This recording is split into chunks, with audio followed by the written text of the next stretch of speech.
Moving on to the next big story we're tracking, External Affairs Minister S.Jaishankar spoke to ANI's Vishnu Prakash today and launched two primary attacks. First, while hailing the Prime Minister's foreign policy, Jaishankar asserted that this is the largest peacetime deployment at the line of actual control along the Indo-China border, emphasizing that the Prime Minister is the one who sent the army to the LAC in the face of aggression from China, not opposition leader Rahul Gandhi.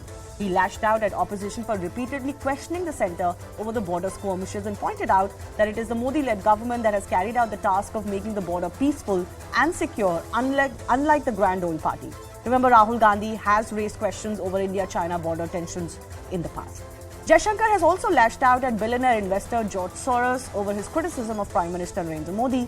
While taking a jibe at Soros, Jaishankar said it looks like election season has already kicked off in London. This is the second time the minister has hit out at Soros. Remember, a few days ago, he called Soros an old, opinionated and dangerous person who always indulges in scaremongering.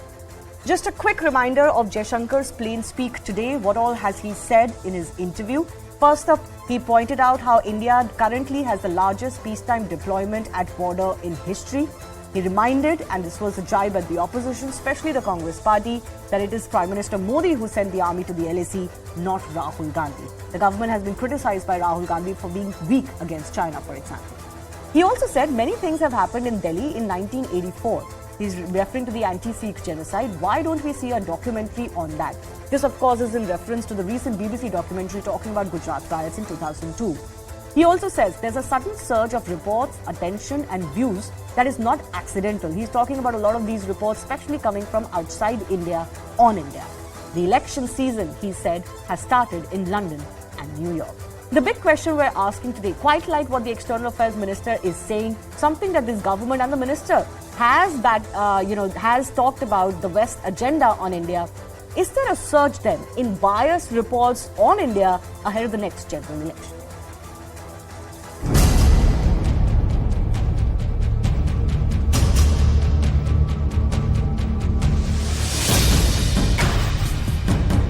If we were being accommodative, who sent the Indian army to the LAC?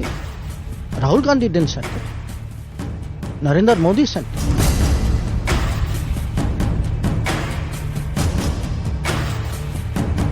This is politics by another means. Why suddenly, there's a surge of reports and, attention and views? I mean, were some of these things not happening earlier? You had to make a documentary. Many things happened in Delhi in 1984. Why didn't we see a documentary on that? Do you think the timing is accidental? I mean, let me tell you one thing. I don't know if election season has started in India and Delhi or not, but for sure it has started in London and New York.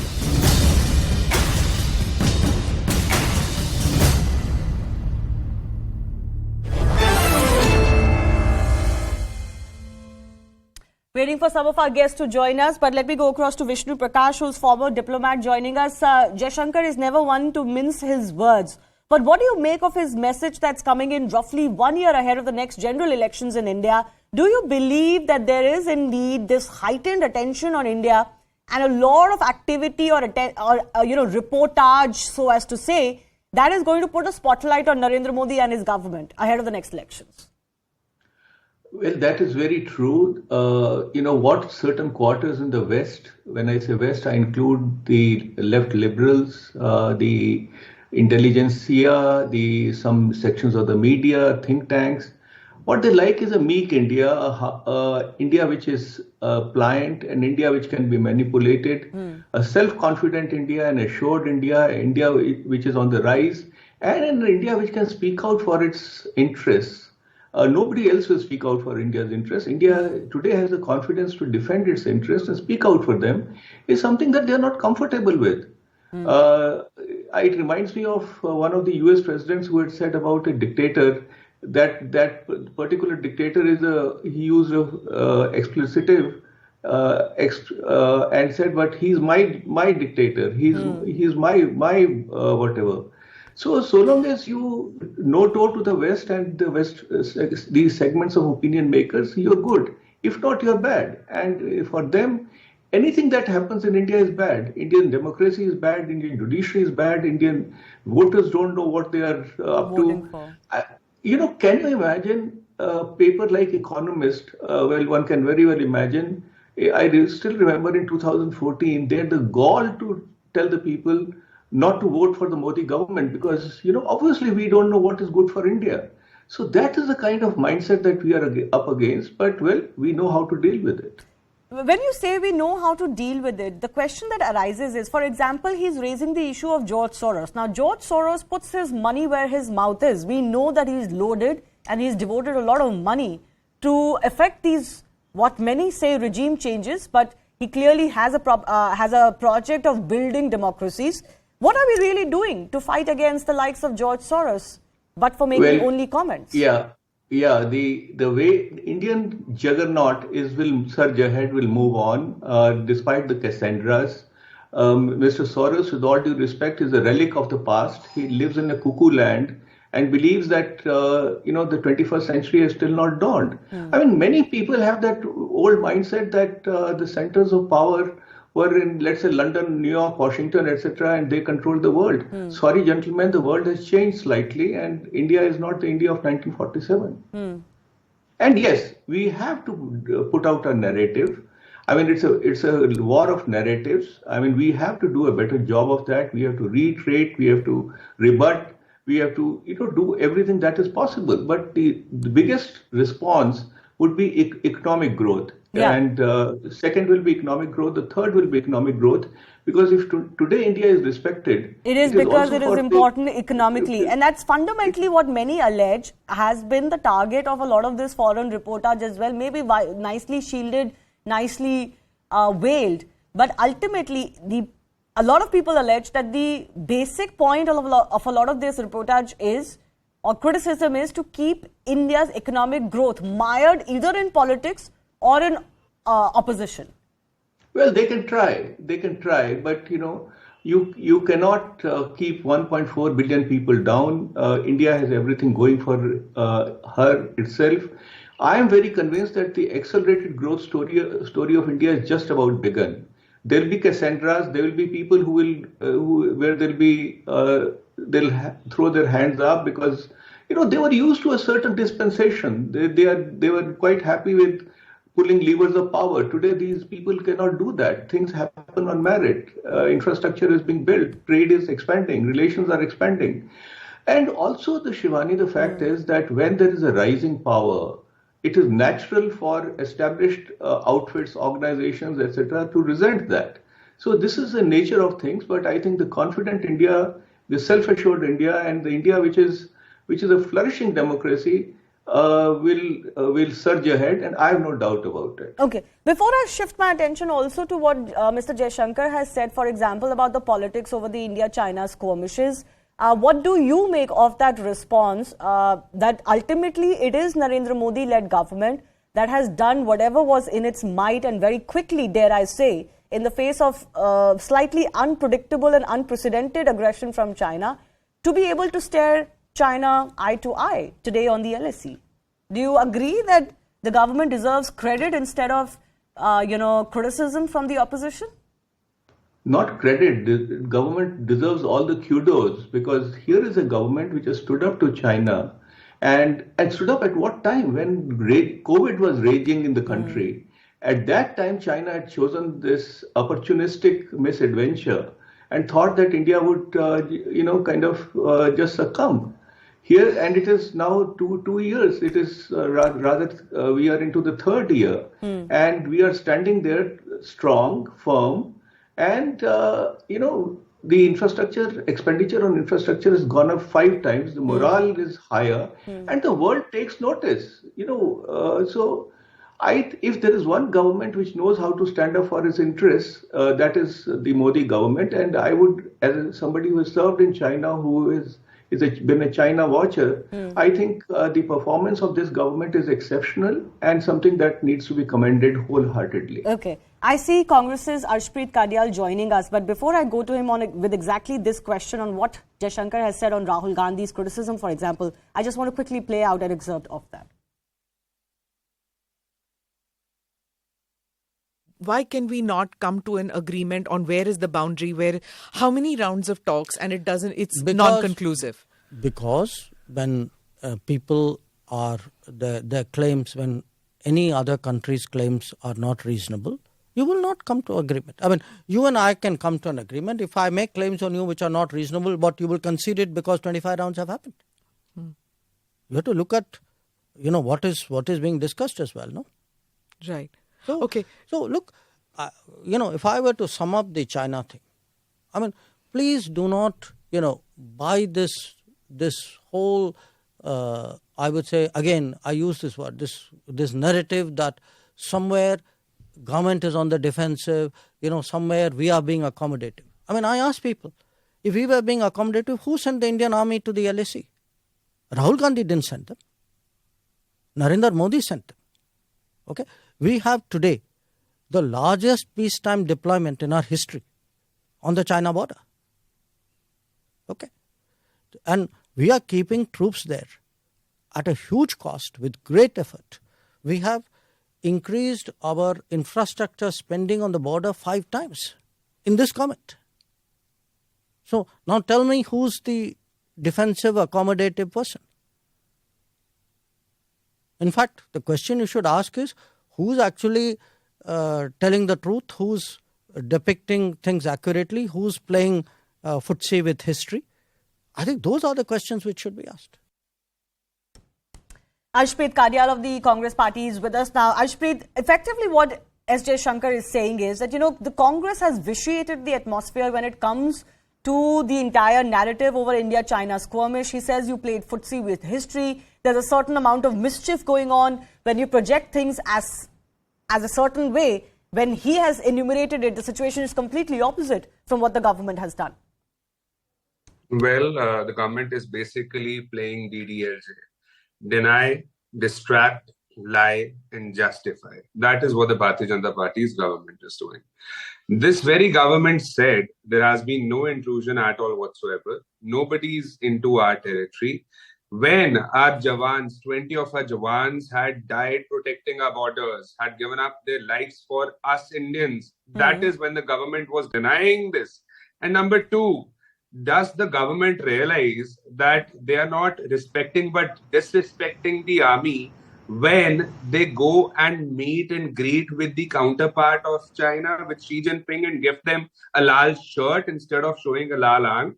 Number 3, as a matter of fact, I want to ask this to the Bharatiya Janata Party spokesperson. The External Affairs Minister said, we won't let any status to be changed unilaterally. Yeah. And now tell me, please, this thing, that is it or is it not true that the People's Liberation Army is 18 kilometers deep in Depsang from the last 2 years?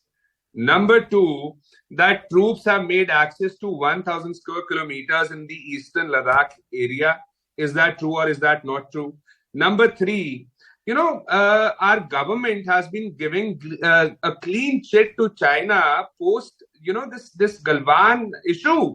And instead of raising it, fighting it, contesting it, our government's basically denying all of it. Because of that, India is suffering. India's so future the government is being has compromised. definitely Our denied that territory there's has been no takeover of Indian territory as it stood before the Galwan clash, post it.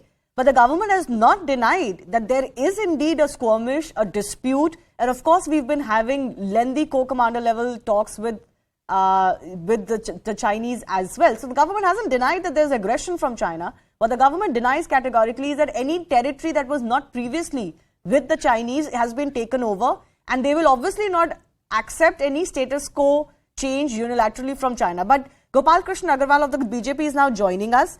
I'm sure you heard a portion of what Arshpreet was talking about, that there are still not clear answers of what has really happened. Pre-Galwan and post-Galwan. Some of those questions are not, answers are not forthcoming. So all of this is fine, that you've moved troops, you have of course boosted the infrastructure build-up, and nobody can take that away from the government. But people don't know what the actual situation vis-a-vis the Chinese aggression is. Where do they stand? Where do we stand? No, actually, Shivani ji, it is the thing that they don't want to listen to what the answers. The defense minister today also has said in his interview. The Prime Minister and other at the parliament, in the floor of the parliament, various ministers have said that there is no incursion of the Chinese on the Indian border. That has been very clear. And the position that India has taken, the fight at the border has been very clearly told. What infrastructure we are building, everything is in open. What else they want? The thing is, they are not accepting what the government is saying. They want to accept what China is saying, what other people, the Chinese national or their newspaper or their media is saying. That is what the Congress wants to believe, because they want to create a political narrative around a false information. They don't want to believe our army. They don't want to believe our ministers. They don't want to listen to our NSA. All have given a clear-cut statement. The briefing to the opposition party has already been taken. What else they want? Only thing I think is the narration is suited, the Chinese narration, the narration from the Chinese side is suiting their political agenda. Therefore, they again and again want Can I just come in here and also remind that we discussed obviously the latest skirmish, for example, in Arunachal Pradesh also in much detail. And one of the things that came out was that a lot of these issues in the past also and currently, the governments have not believed that they can be discussed so openly in Parliament that you can actually give out a lot of details. A lot of this is done behind the scenes, but there could have been more consensus amongst the Indian political parties in the way we are dealing with the Chinese aggression. Very quickly, I want to take a comment each from Arshpreet and Gopal Krishna Agarwal on what he has said on foreign media and its reportage. Arshpreet, I want to begin with you. The minister is clearly saying that there is heightened attention on India ahead of the election season. And it is often said domestically that parties like the Congress depend on agenda-setting reportage, quote-unquote, or ratings by foreign media for its domestic politics, and that you must stop relying on that for your domestic politics. Well, at least it's this so-called allegation by the Bharatiya Janata Party is still better than basically having double standards, because what the Bharatiya Janata Party does is whenever a foreign report suits them, helps them, they'd say it's great, it's credible. When it does not suit them, for example, a global, hunger index or a press freedom index, etc., many reports. And many on LAC issue and many on other issues, reports by many agencies, the Bharatiya Janata Party would say, no, that's not true. Satellite images are not true. The structures which have been erected there are not true. It's all basically a dream. And the Bharatiya Janata Party did not answer my question. On one hand, the External Affairs Minister said intrusion happened when the initial intrusion took place. After that, the Prime Minister allegedly in the all parties meet that was called said that there is no intrusion at all. No, I don't think the BJP ever said that there was an intrusion. No, Arshpreet, we must not misquote the government on an issue like this. The government has never said that there was an intrusion. The government, of course, accepted the clash that took place between Indian and Chinese troops in Galwan, but the government has always maintained from the very beginning that territory was not ceded. But I stay with the issue of George Soros and foreign reports. Once again, I stay with the issue of foreign reports and George Soros. My question to Gopal Krishna Agarwal is, you'd make a lot of bluster against these agencies you claim, including individuals like George Soros, who are working against India. But why is it that people continue to get George Soros's money in India and you don't act on it? Then what are you doing? If you believe that this is vicious, anti-India, these are anti-India elements in propaganda, you have to, of course, flush out the money. No, Shivani, we have to understand there are economic aspiration and economic issues involved. Economic interest and political interest and border interest, they are complex matter. You cannot only look into the political or border issues and not look into the economic interest. We have economic interest with US and other countries. We need foreign investment for our economy to grow. They are bringing, we have to be choosy on what area we would like to them. Even if a foreign investor comes, we have restrictions on them. You can invest in this sector, not in this sector. Okay. I also want special issues, they are to be dealt with regulatory issues, regulatory requirement. So if George Soros or any foreign investor want to invest, he has to invest within the limitations and regulation of the country. But if he supersedes those and gets into the political debate, We will stop their political interference, but we will not undermine our commercial interest. We should be clever enough in the. No, I didn't ask about foreign investors per se, because George Soros is not that kind of an investor alone. It has been said, of course, and we've debated it, that his money comes into NGOs and other activist groups to essentially work on regime change. So why don't you stop that money? I've limited time. Unfortunately, our guest joined late, but Vasik is joining us. He's a writer joining us from London. I want to understand from Vasik, you know, this whole idea that before the next general elections, which Mr. Jaishankar has talked about today, there's a heightened attention on India, and he's suggesting that there will possibly be more reportage, including the likes of what has happened, for example, with the BBC documentary that you and I have discussed, that there will be more heightened such narrative-setting reportage focusing on India. Do you believe that the foreign media is indeed looking at India with such keen eye, and there's a lot of attention on whether Narendra Modi comes back to power or not? Well, I think it's inevitable that foreign media will be looking at India in terms of any forthcoming elections, and the focus will, of course, be on Prime Minister Modi. It absolutely makes sense.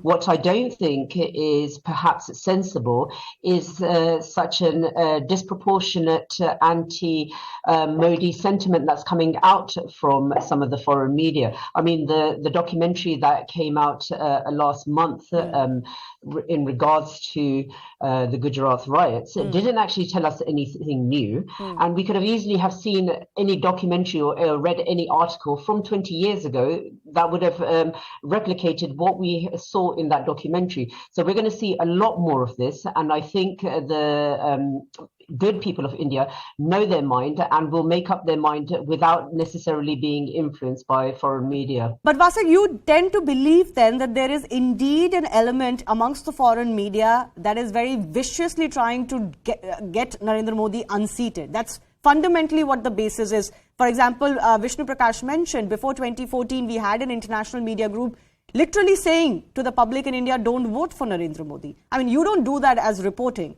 as part of our reportage, isn't it?